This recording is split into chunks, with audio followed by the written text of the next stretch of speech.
लो सज्जनों तो मित्रों अज एक होर वड्डी गिरफ्तारी होगी जनाब इमरान रियाज सीनियर सहाफ़ी जिन्होंने अज लाहौर दे विचों पंजाब पुलिस ने गिरफ्तार कर लिया वा और गिरफ्तार करने की कोई वजह नहीं दसी गई किस वजह तो गिरफ्तार कर लिया वा किस वजह तो पुलिस लैके जा रही है घरों उन्होंने घरों अज जनाब पंजाब पुलिस ने रात को छापा मार के उन्होंने फड़िया और गिरफ्तार करके लैके जा रही है और कोई वजह नहीं दसी किस वजह तो फड़िया वा लेकिन इन्हों के बावजूद जनाब इमरान रियाज में एक नोटिफिकेशन आया सी FIA वालों जिहदे उन्होंने ये कहा गया सी तुसी सुप्रीम कोर्ट के जिहड़े जज वा उन्होंने खिलाफ तुसी कोई वीडियो उन्होंने हवाले ना कोई वीडियो सोशल मीडिया पर बना रहे हो और लोग उस वीडियो की वजह तो इश्तियाल अंगेज हो रहे हैं इस वजह तो जनाब तुसी पेश होना वा और नोटिफिकेशन के 2 दिन का टाइम से जिहदे इमरान रियाज ने दोबारा उत्थे जाके पेश होना सी लेकिन 2 दिन तो हाले बाकी सीगे और अज ही पंजाब पुलिस ने जाके उन्होंने घरों इमरान रियाज को गिरफ्तार कर लिया वा लेकिन वजह कोई नहीं दसी गई और तुसी पहले भी देखा सी कि कुछ अरसा पहले भी इमरान रियाज को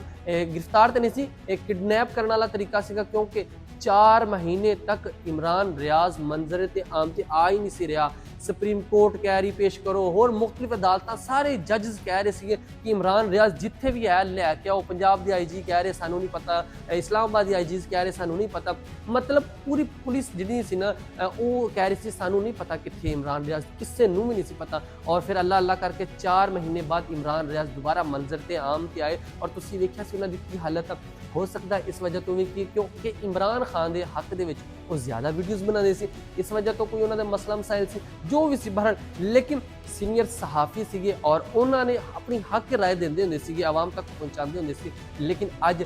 उन्होंने लाहौर दे विचों पंजाब पुलिस ने गिरफ्तार किया और हाले तक कोई वजह नहीं दसी गई किस वजह तो किया वा और क्यों फड़ के लैके जा रहे हैं हुण हो ये ना हो जाए जिदा पहले 4-5 महीने गायब हो गए सी को पता ही नहीं सी कित्थे है लेकिन इस दफ़ा तो बकायदा उन्होंने घरों जाके पंजाब पुलिस जी उन्होंने जाके फड़िया वा लेकिन इत्थे गल ये भी है कि अगर उन्होंने FIA वालों नोटिस आया सीगा तो फिर FIA की पुलिस जाती पुलिस फड़ के लियांदी या FIA दी जिहड़ी टीमां होंदियां वा वो जांदियां वो गिरफ्तार करदियां ना कि पंजाब पुलिस और एक किहदे कहण ते गिरफ्तार होया वा क्यों गिरफ्तार होया वा इहदी वजह हाले तक बिल्कुल नहीं पता बाकी जो वो बहरहाल हकीकत सामने आएगी असीं तुहानूं दसांगे लेकिन अज सीनियर सहाफ़ी इमरान रियाज जिन्होंने पंजाब पुलिस ने लाहौर दे विचों गिरफ्तार कर लिया।